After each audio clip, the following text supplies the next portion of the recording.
Hi hello friends, welcome to the picture.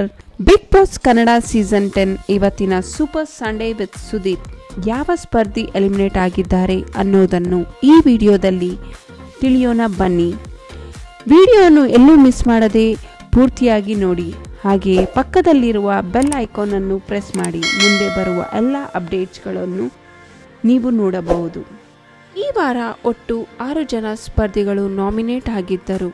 Vinay, Michael, Sangeetha, Pratap, Pavi ಹಾಗೂ ಸಿರಿ. ಈಗಾಗಲೇ ವಿನಯ್ ಮೊದಲು ಸೇವ್ ಆಗಿದ್ದರು. ನಂತರ ಸಂಗೀತಾ, ಪ್ರತಾಪ್, ಮೈಕಲ್ ಹಾಗೂ ಸಿರಿ ಸೇವ್ ಆಗಿದ್ದಾರೆ. ಹೌದು ಫ್ರೆಂಡ್ಸ್, ಪವಿ ಪೂವಪ್ಪಗೆ ಕಮ್ಮಿ ಓಟ್ಸ್ ಬಂದಿದೆ. ಈ ವಾರ ಅತಿ ಕಮ್ಮಿ ಓಟ್ಸ್ ಪಡೆದು ಬಿಗ್ ಬಾಸ್ ಮನೆಯಿಂದ ಹೊರ ಬಂದಿದ್ದಾರೆ. ವಿಡಿಯೋ ನಿಮಗೆ ಇಷ್ಟ ಆದಲ್ಲಿ ಲೈಕ್ ಮಾಡಿ, ಶೇರ್ ಮಾಡಿ. ಫಾರ್ ಮೋರ್ ಅಪ್ಡೇಟ್ಸ್ ನಮ್ಮ ಚಾನಲನ್ನು ಸಬ್ಸ್ಕ್ರೈಬ್ ಮಾಡಿ. Thanks for watching the picture.